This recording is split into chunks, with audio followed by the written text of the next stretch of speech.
दोस्तों, आप सब कैसे हो। आज क्लास 12th की पॉलिटिकल साइंस का बच्चों चैप्टर नंबर 3 बुक नंबर 2 जिसका नाम बच्चों नियोजित विकास की राजनीति, इसके पार्ट नंबर 5 को डिस्कस करेंगे बच्चों। पार्ट नंबर 1 से लेकर पार्ट नंबर 4 का लिंक डिस्क्रिप्शन में दे रखे हैं। जो भी है स्टूडेंट पार्ट नंबर 1 से लेकर पार्ट नंबर 4 तक नहीं देखे पहले उसे देखे। आज हम लोग स्टार्ट करेंगे बच्चों पार्ट नंबर 5 का क्वेश्चन नंबर 26 से। क्वेश्चन नंबर 26 में लिखा हुआ भूमि सुधार के बारे में बताना चाह रहा है। एक काम भी उसी अवधि में शुरू हुआ, मतलब 1960 के दशक में भी क्या हुआ, शुरू हुआ। अगर पूछेगा भूमि सुधार बच्चों भारतीय सरकार कब स्टार्ट की थी, तो भारतीय सरकार बोलना चाह रहा है एक काम भी 1960 के अवधि में क्या हुई थी, शुरू हुई थी। इसमें सबसे पहले जमींदारी जो प्रथा थी बच्चों उसको समाप्त करने का उद्देश्य था। कि जमींदारी प्रथा बच्चों जब अंग्रेज का जब समय था उस समय यहाँ पे भारत में क्या था, जमींदारी व्यवस्था था। जमींदार का काम था बच्चों किसानों से टैक्स लेकर राजा मतलब अंग्रेज को देना। तो अंग्रेज जब भारत में था बच्चों उस समय जमींदारी व्यवस्था था। जमींदारी व्यवस्था को जब भारतीय सरकार ने बाद में क्या कर दिया, समाप्त कर दिया। तो वहीं बोलना चाह रहा भूमि सुधार में यह काम भी उसी अवधि में शुरू हुआ, मतलब 1960 के दशक में शुरू हुआ। इसमें सबसे पहले बच्चों जमींदारी प्रथा को समाप्त कर दिया। जमींदारी प्रथा आपको ध्यान रखना बच्चों, जब अंग्रेज का जब भारत में क्या था, राज था, उस समय बच्चों जमींदारी व्यवस्था लागू किया था। जमींदारी व्यवस्था में जमींदार का जो काम था बच्चों किसानों से टैक्स वसूल कर राजा को मतलब अंग्रेज को देना था। समाप्त करने का उद्देश्य था। यह प्रथा बच्चों अंग्रेजी जमाने से चलती आ रही थी। जब भारत में बच्चों जब अंग्रेज था उसी समय से बच्चों जमींदारी व्यवस्था भारत में चलती आ रही थी। इस प्रथा के वजह से किसानों की ज़मीन जमींदार के हाथों में चली गई थी। जो जमींदारी प्रथा के वजह से बच्चों जो किसानों को जो ज़मीन थी वह किसके पास चली गई थी, वह जमींदारों के पास चली गई थी। जब देश आज़ाद हो गया, आज़ाद होने के बाद जो भारतीय सरकार ने जमींदारी व्यवस्था को समाप्त कर दिया। अब जमींदारों से ज़मीन भारतीय सरकार क्या कर ली, ले ली गई। जब बच्चों देश आज़ाद हो गया, आज़ाद होने के बाद जो भारतीय सरकार जमींदारों से क्या कर ली, ज़मीन को ले ली। और उन वर्गों के जो राजनीतिक जो दबदबा था वो भी क्या हो गया, घट गया। जिसके कारण से बच्चों जो जमींदार की जो राजनीतिक जो दबदबा था वो भी क्या हो गया, कम हो गया। आपको बस भूमि सुधार में इतना ही पॉइंट याद करना। 1960 के दशक में भारतीय सरकार ने भूमि सुधार लाया था। इसमें क्या था, जमींदारी प्रथा को खत्म कर दिया। जमींदारी प्रथा जो भारत में जो शुरुआत हुआ था बच्चों अंग्रेजों के समय में बच्चों जमींदारी व्यवस्था क्या काम करता था, तो जमींदार का जो काम था बच्चों किसानों से टैक्स उसूल कर राजा को देना, मतलब अंग्रेज को देना। उस समय बच्चों जो किसान थे, किसान से ज़मीन को लेकर किसको, भारत आज़ाद हुआ तो आज़ाद होने के बाद भारतीय सरकार आज़ाद होने के बाद जो भारतीय सरकार ने ज़मींदारों से क्या कर ली, ज़मीन को ले ली। और उनकी जो राजनीतिक जो दबदबा था वो भी क्या हो गया, कम हो गया। और आगे जो है चकबंदी की नीति भारतीय सरकार ने अपनाई। चकबंदी की नीति का मतलब हुआ बच्चों छोटे छोटे टुकड़े में अगर ज़मीन है किसी किसान को तो उसको एक जगह ज़मीन देना ही क्या कहलाता है, चकबंदी कहलाता है। तो भारतीय जो किसान था बच्चों उसको अलग अलग जो ज़मीन था उस ज़मीन को एक जगह देना क्या कहला है, चकबंदी कहला है। तो भारतीय सरकार ने चकबंदी की नीति को क्या किया था, अपनाया था। उससे फ़ायदा होगा किसानों को बच्चों खेती करने में क्या मिलेगी, सहायता मिलेगी। क्वेश्चन नंबर 27 पेपर के पॉइंट ऑफ व्यू से बहुत इंपॉर्टेंट है। इस क्वेश्चन को आप इंपॉर्टेंट मार्क करें, जिसमें लिखा बच्चों खाद्य संकट। बहुत इंपॉर्टेंट टॉपिक है बच्चों, क्वेश्चन पेपर में बार बार रिपीट होता है। यहाँ से एमसीक्यू क्वेश्चन भी आपसे पेपर में पूछे जाएंगे। आंसर को बच्चों आपको ध्यान से समझना है। 1960 के दशक में कृषि की जो हालत बहुत ज़्यादा क्या हो गई थी, खराब हो गई थी।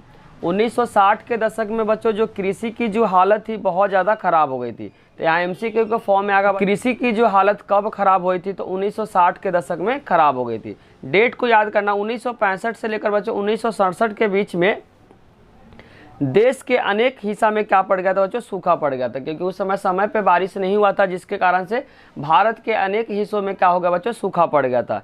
इसी वक्त भारत ने 2 युद्धों की सामना किया था। भारत ने 2 युद्ध, मतलब एक तो लड़ाई हुआ था बच्चों 1962 में चाइना के साथ, डेट याद करना। दूसरा जो लड़ाई हुआ था उसी समय बच्चों 1965 में पाकिस्तान के साथ। तो वही बात यहाँ बोलना चाह रहा है। इसी वक्त भारत ने 2 युद्ध का सामना किया था। एक तो बच्चों 1962 में चाइना के साथ किया था, मतलब चीन के साथ किया था, और 1965 में बच्चों पाकिस्तान के साथ किया था। इन सभी कारणों से खाद्यान्न मतलब खाने की जो सामग्री थी कमी हो गई थी। इन सभी कारणों से बच्चों जो भारत में जो खाद्यान्न था मतलब खाने पीने की जो सामग्री थी उसमें कमी आ गई थी। लगभग बड़े पैमाने पर देश की अकाल जैसे स्थिति उत्पन्न हो गई थी। अकाल मतलब बच्चों देश में अकाल मतलब खाने पीने की जो सामग्री थी वह मिल नहीं पा रही थी, जिसके कारण से भारत में क्या हो गया था, अकाल की स्थिति उत्पन्न हो गई थी। तो खाद्य संकट में बच्चों आपको इतना ही पॉइंट याद करना, 1960 के दशक में कृषि की हालत बहुत ज़्यादा खराब हो गई थी। 1965 से लेकर 1967 के बीच में देश के अनेक जगह क्या पड़ गया था बच्चों, सूखा पड़ गया था। इसी वक्त भारत ने 2 युद्धों का सामना किया। लड़ाई हुआ था बच्चों 1962 में चाइना के साथ, 1965 में बच्चों पाकिस्तान के साथ। इन सभी कारणों के कारण से खाद्यान्न का मतलब खाने पीने की जो सामग्री में कमी आ गई थी और लगभग बड़े पैमाने पर देश की अकाल जैसी स्थिति क्या हो गई थी, उत्पन्न हो गई थी। इतने सारे पॉइंट बच्चों आपको खाद्य संकट से आपको क्या करना, याद रखना। इसमें सबसे ज़्यादा जो भारत में जो दिक्कत हुआ था बच्चों, अगर पूछे कौन सा राज्य को सबसे ज़्यादा दिक्कत हुआ था तो वह राज्य था बच्चों बिहार राज्य को सबसे ज़्यादा दिक्कत हुआ था। अगर एमसीक्यू के फॉर्म में अगर क्वेश्चन आता 1960 के दशक में भारत में जो खाद्यान्न जो संकट आया था, उस खाद्यान्न संकट से बच्चों सबसे ज़्यादा किस राज्य को नुकसान हुआ था, तो आपका आंसर हो जाएगा बच्चों बिहार राज्य को सबसे ज़्यादा नुकसान हुआ था। क्वेश्चन नंबर 28 में बच्चों बहुत इंपॉर्टेंट है, इस क्वेश्चन को क्या करें, इंपॉर्टेंट मार्क करें, जिसमें लिखा हुआ बिहार में खाद्यान्न संकट। खाद्यान्न का मतलब खाने पीने जो सामग्री था बच्चों, इसके बारे में इसमें बताना चाह रहा है। बिहार में बच्चों खाद्यान्न संकट सबसे ज्यादा विकराल, विकराल का मतलब भयानक हो गया था। ध्यान से समझना, बिहार में खाद्यान्न संकट मतलब खाने पीने की सामग्री का सबसे ज्यादा क्या होगा, विकराल था। विकराल मतलब बहुत ज्यादा भयंकर हो गया था। यहाँ अकाल जैसे स्थिति उत्पन्न हो गई थी। बिहार में लगभग बच्चों 9 जिलों में अनाज की जो पैदावार थी आधे से भी क्या हो गई थी, कम हो गई थी। बिहार में बच्चों 9 ऐसे जो जिले थे, उस जिले में अनाज का जो पैदावार था आधे से भी क्या हो गई थी, कम हो गई थी। जितना हो रहा था बच्चों उससे भी क्या आधे से भी कम वहाँ पे हो रही थी। नेक्स्ट पॉइंट को ध्यान से समझना, खाद्यान्न मतलब खाने पीने की जो सामग्री कमी के कारण से कुपोषण, कुपोषण का मतलब होता है देखने में बहुत पतला दुबला, जिसको खाना पीना जब नहीं मिलता बच्चों तो वह इंसान का होता है बहुत पतला दुबला, जिसको बोलते हैं कुपोषण। तो खाद्यान्न की कमी से, खाने पीने की कमी से वहाँ के लोगों में बच्चों कुपोषण बड़े पैमाने पे फैला। खाने पीने बच्चों बिहार में जब खाना पीना नहीं मिल पा रहा था लोगों को, तो वहाँ पे लोग जो हो रहे थे बच्चों, कुपोषण जो हो रहे थे बड़े पैमाने पे फैला और गंभीर रूप क्या कर लिया, धारण कर लिया। खाद्यान्न की कमी से बच्चों, खाने पीने की कमी से कारण बिहार में क्या होगा, कुपोषण जो था वो बड़े पैमाने पे फैल गया और इस क्या हुआ बच्चों, इसके बाद गंभीर रूप क्या कर लिया, धारण कर लिया। खाद्यान्न की कमी के कारण से बिहार में कुपोषण बड़े पैमाने पे फैला और गंभीर रूप क्या कर लिया, धारण कर लिया। वहाँ की प्रतिदिन का जो आहार मतलब जो भोजन होता है 2200 कैलोरी से घटकर बच्चों 1200 कैलोरी हो गया था। मतलब पहले के समय में बच्चों पर इंसान को 2200 कैलोरी आहार मतलब जो भोजन मिलता था वह घटकर बच्चों 1200 कैलोरी हो गया था, जबकि एक आदमी को एक दिन में बच्चों 2450 कैलोरी आहार रोजाना लेना चाहिए। इंसान को बच्चों रेगुलर जो होना चाहिए 2400 कैलोरी, कैलोरी का मतलब ऊर्जा होता है एक तरह, क्या बोल सकते हो बच्चों, ऊर्जा की ज़रूरत पड़ता है। लेकिन उस समय बच्चों क्या हो गया था, लोगों को 2200 कैलोरी से घटकर कितना हो गया था, 1200 कैलोरी हो गया था, क्योंकि वहाँ पे बच्चों खाद्यान्न संकट हो गया था, जिसके कारण से बिहार के लोगों को 2200 कैलोरी से घटकर 1200 कैलोरी हो गया था। जबकि एक आदमी को एक दिन में 2450 कैलोरी आहार रोजाना क्या होना चाहिए, लेना चाहिए। नेक्स्ट पॉइंट बच्चों, बिहार में 1967 में मृत्यु दर पिछले साल के मुकाबले में 34% बढ़ गई थी। बोलना चाह रहा 1965 में बिहार में बच्चों जो मृत्यु दर, जो मरने की जो दर था पिछले मतलब 1966 के रिस्पेक्ट में, लाइन को बच्चों ध्यान से समझना, बिहार में 1967 में मृत्यु दर पिछले साल का मतलब 1966 के मुकाबले में बच्चों 34% वहाँ पे क्या हो गई थी, बढ़ गई थी। ए लाइन बच्चों एमसीक्यू के लिए बहुत इंपॉर्टेंट है, यहाँ पे आपसे एमसीक्यू क्वेश्चन पूछा जा सकता है। बिहार में 1967 में मृत्यु दर पिछले साल मतलब 1966 के रिस्पेक्ट में बच्चों 34% बढ़ गई थी।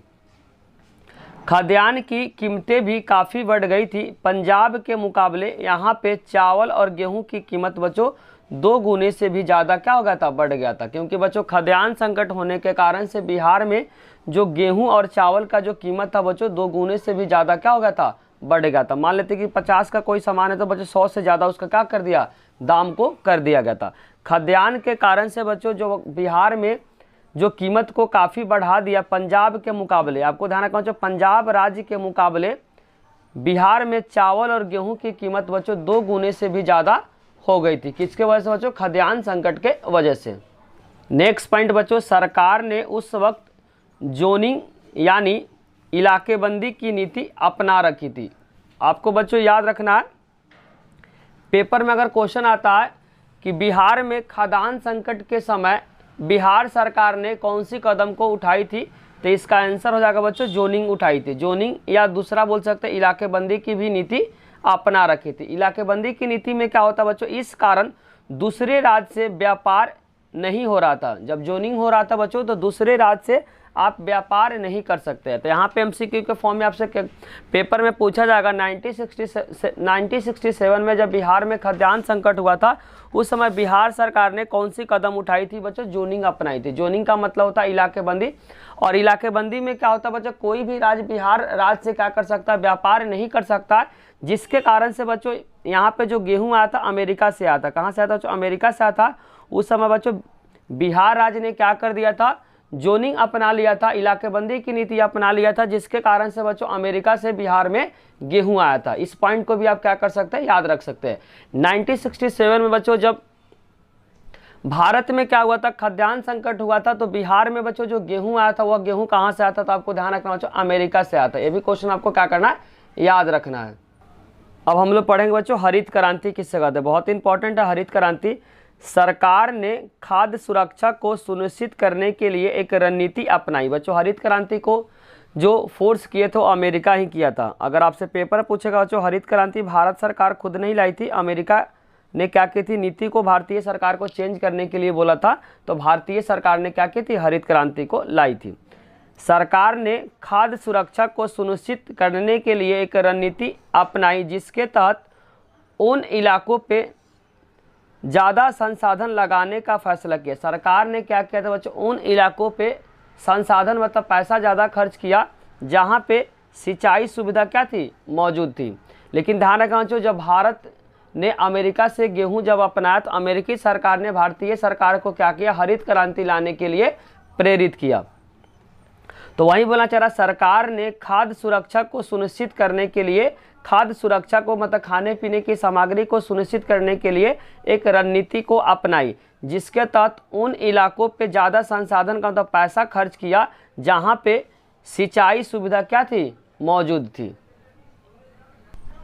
आगे लिखा हुआ, और जहाँ के किसान क्या थे, समृद्ध। समृद्ध का मतलब होता है जो तो अमीर टाइप के थे, उन किसानों को सरकार ने उच्च गुणवत्ता वाले बीज, उच्च गुणवत्ता वाले बीज को बोलते हैं HYV। क्या बोलते हैं बच्चों, HYV हाई यील्डिंग वैरायटी। क्या बोलते हैं बच्चों, हाई यील्डिंग वैरायटी के बीज, उर्वरक, कीटनाशक और बेहतर सिंचाई सुविधा बड़े सस्ते दामों पे उपलब्ध कराई। जो सरकार थी बच्चों उन किसानों को उच्च गुणवत्ता वाले बीज मतलब HYV वाले बीज, उर्वरक को और कीटनाशक, बेहतर सिंचाई सुविधा और बड़े सस्ते दामों पे सरकार ने क्या की, उपलब्ध कराई। और यह भी गारंटी दी सरकार कि उनकी उपज को एक निर्धारित मूल्य मतलब एक निश्चित मूल्य पे सरकार क्या कर लेगी, खरीद लेगी।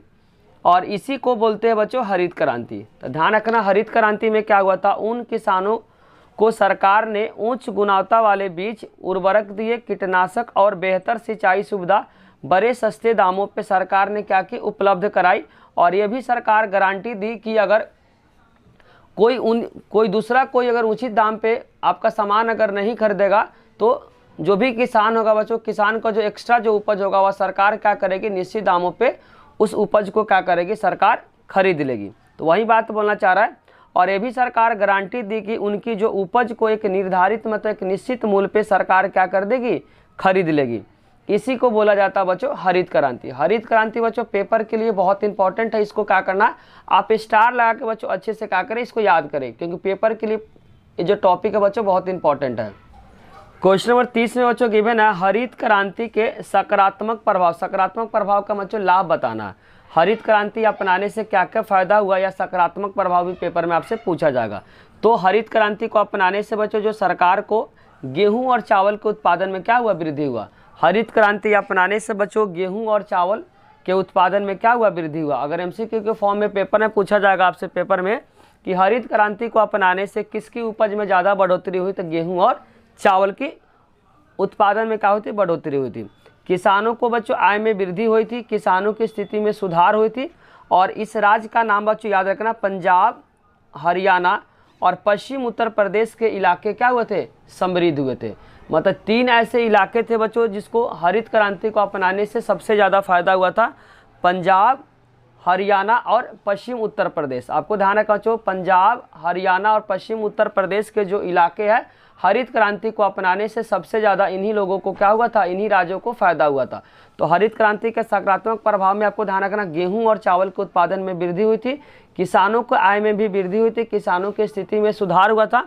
पंजाब, हरियाणा तथा पश्चिम उत्तर प्रदेश के इलाके क्या हुए थे बच्चों, समृद्ध हुए थे। मतलब इन्हीं इलाकों को हरित क्रांति का क्या हुआ था, बेनिफिट मतलब फायदा हुआ था। क्वेश्चन नंबर 31 में गिवन है हरित क्रांति के नकारात्मक प्रभाव। ये भी क्वेश्चन बच्चों सकारात्मक और नकारात्मक जो प्रभाव है बहुत इंपॉर्टेंट है। सभी क्षेत्रों को बच्चों समान फायदा यहाँ पे नहीं मिला था, सभी राज्यों को बच्चों इसमें बराबर फायदा नहीं हुआ था। 3 ही राज्य ऐसे थे जिसको सबसे ज़्यादा फायदा हुआ था, पंजाब, हरियाणा और पश्चिम उत्तर प्रदेश के जो इलाके थे, मतलब ऐसे राज्य थे बच्चों, इन्हीं राज्यों को क्या हुआ था, फायदा हुआ था। यही बात बोलना चाह रहा, सभी क्षेत्रों का समान फायदा यहाँ पे नहीं हुआ था। किसानों में असमानता और बढ़ गई थी, जो अमीर किसान था और अमीर हो गया, जो गरीब था बच्चों गरीब ही था। वहीं बोलना चाह रहा, सभी क्षेत्रों में समान फायदा हरित क्रांति को नहीं मिला, किसानों में असमानता और क्या हो गई, बढ़ गई। इसमें एक मध्यम श्रेणी का भू स्वामित्व वाले किसानों का क्या हुआ, उभार हुआ। जो भी किसान बच्चों जो एक मध्यम वर्ग का क्या हुआ, इसमें एक उभार आया, मतलब सामने निकल के आया। मध्यम श्रेणी के भू स्वामित्व वाले किसान का क्या उभार का मतलब पहले क्या था बच्चों, गरीब किसान था या अमीर किसान था, लेकिन हरित क्रांति को अपनाने से एक मध्यम श्रेणी का क्या हुआ, किसान बाहर निकला। वामपंथी जो संकट थे, वामपंथी का मतलब हुआ कि बच्चों जो गरीबों के बारे में सोचते थे उनका क्या हुआ, उभार का मतलब वहाँ से निकले। जो भी बच्चों गरीबों के बारे में जो सोचते थे उनका क्या हुआ, एक तरह का उद्भव हुआ, ऐसे बोल सकते हो बच्चों। वामपंथी संगठन का क्या हो गया, उद्भव हो गया। हरित क्रांति आने की वजह से जो भी लोग बच्चों गरीबों के बारे में सोचते थे उनका एक संगठन हो गया, जिसको बोला गया यहाँ पे वामपंथी संगठन का क्या हो गया, उद्भव हो गया या उभार हो गया। इतने सारे पॉइंट बच्चों हरित क्रांति का नकारात्मक प्रभाव में आपको याद रखना है। क्वेश्चन 32 में बच्चों श्वेत क्रांति है। श्वेत क्रांति बच्चों दूध से रिलेटेड है। श्वेत क्रांति बहुत इंपॉर्टेंट है अभी बच्चों। श्वेत क्रांति अगर पेपर पूछे किससे रिलेटेड है बच्चों, दूध से रिलेटेड है। मिल्क मैन ऑफ इंडिया के नाम से मशहूर वर्गीज कुरियन ने गुजरात के सहकारी दूध एवं विपणन परिसंघ की विकास गाथा में केंद्रीय भूमिका निभाई थी। जो बच्चों अमूल जो दूध है, अमूल दूध का जो स्टार्टिंग जो किए बच्चों मिल्क मैन ऑफ इंडिया जिसको बोला जाता है, उनका नाम है वर्गीज कुरियन, जो स्टार्ट किए थे बच्चों गुजरात में। तो पूछेगा श्वेत क्रांति के जनक किन्हें कहा जाता है, तो इसका आंसर हो जाएगा बच्चों वर्गीज कुरियन कहाँ से स्टार्ट किए थे बच्चों, गुजरात से। इतने पॉइंट आपको क्या करना, श्वेत क्रांति से याद करना है। और वर्गीज कुरियन को क्या कहा जाता है बच्चों, मिल्क मैन ऑफ इंडिया इन्हें कहा जाता है। तो ध्यान से आंसर को समझना, मिल्क मैन ऑफ इंडिया किसको कहा जाता है बच्चों, तो आपको ध्यान रखना वर्गीज कुरियन को के नाम से मशहूर जो वर्गीज कुरियन ने गुजरात के बच्चों जो सहकारी जो दूध एवं वाणिज्य सहकारी दूध एवं जो विपणन जो परिसंघ के विकास में इन्होंने क्या किया था, केंद्रीय भूमिका निभाई थी। कि इन्होंने बच्चों वर्गीज कुरियन, और इन्होंने जो अमूल जो दूध बच्चों उनका क्या किया था, शुरुआत किया था। अमूल जो दूध बच्चों जो यूज करते हैं, उस अमूल दूध का जो शुरुआत किए थे वह किसने किए थे बच्चों, तो आपको ध्यान रखना वर्गीज कुरियन कहाँ से शुरुआत किए थे बच्चों, वह गुजरात से, जिनके कारण से इनको बोला जाता है मिल्क मैन ऑफ इंडिया के नाम से इन्हें जाना जाता है। इतने सारे पॉइंट आपको क्या करना बच्चों, याद रखना है। नेक्स्ट पॉइंट बच्चों, गुजरात का एक शहर है आनंद। गुजरात का एक जो शहर है बच्चों आनंद, वहीं से क्या कहते हैं वर्गीज कुरियन स्टार्ट किए थे। सरकारी दूध उत्पादन का आंदोलन अमूल इस शहर में कायम हुआ था। अगर बच्चों अमूल दूध का जो शुरुआत हुआ था गुजरात के किस शहर में स्टार्ट हुआ था, तो शहर का नाम आपको ध्यान रखना आनंद से स्टार्ट हुआ था। इसमें गुजरात के 25 लाख दूध उत्पादक जुड़े थे। इसमें बच्चों जहाँ से स्टार्ट किए थे, आनंद जो जगह है वहाँ से जब स्टार्ट किए थे, इसे 25 लाख आपको ध्यान रखना, 25 लाख जो दूध उत्पादक इससे क्या हो गए थे, जुड़े हुए थे, यहाँ पे दूध लाकर देते थे इनको। ग्रामीण विकास और गरीबी उन्मूलन के लिहाज से अमूल नाम से यह सहकारी आंदोलन अपने आप में एक अनूठा और कारगर का था, मॉडल था। इनके कारण से बच्चों जो ग्रामीण इलाके में क्या होने लगे, ग्रामीण इलाके में लोगों को क्या मिलने लगे, रोजगार मिलने लगे। तो वहीं बोलना चाह रहा ग्रामीण विकास होने लगा, गरीबी उन्मूलन के लिहाज से अमूल नाम का यह जो सहकारी आंदोलन अपने आप में क्या था, अनूठा था क्या था, एक कारगर मॉडल था। इस मॉडल के विस्तार को ही क्या कहा जाता है, जो श्वेत क्रांति के नाम से जाना जाता है। तो श्वेत क्रांति पूछेगा किससे रिलेटेड है, तो इसका आंसर हो जाएगा बच्चों दूध से रिलेटेड है। तो इतने सारे पॉइंट आपको श्वेत क्रांति में क्या करना है, याद रखना है। क्वेश्चन में बच्चों 33 में लिखा ऑपरेशन फ्लड किससे कहते हैं। ऑपरेशन फ्लड भी जो संबंध है बच्चों दूध से ही संबंध है। ऑपरेशन अगर फ्लड बहुत सारे बच्चे बाढ़ बोल देते हैं, फ्लड का मतलब बाढ़ बोलते हैं, जो कि गलत हो जाएगा। ऑपरेशन फ्लड अगर पूछेगा जो किससे संबंध है, तो ये भी क्या है, दूध से संबंध है। 1970 में ऑपरेशन फ्लड के नाम से एक ग्रामीण विकास कार्यक्रम क्या हुआ था, शुरू हुआ था।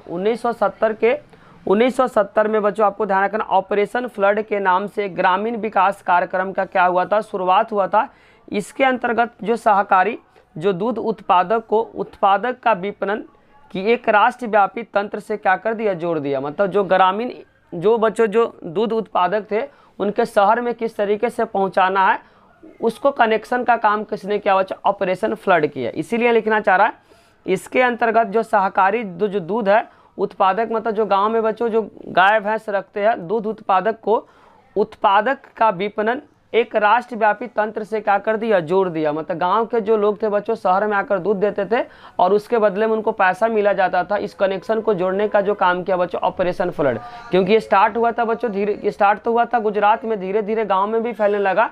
ऑपरेशन फ्लड से गांव वाले में जो लोग थे बच्चों जो दूध उत्पादक करते थे वह शहर में आकर क्या करते थे, बेचते थे। यह स्टार्ट कब हुआ था बच्चों, 1970 में, जिसको नाम बोला गया ऑपरेशन फ्लड के नाम से ग्रामीण विकास कार्यक्रम शुरू हुआ।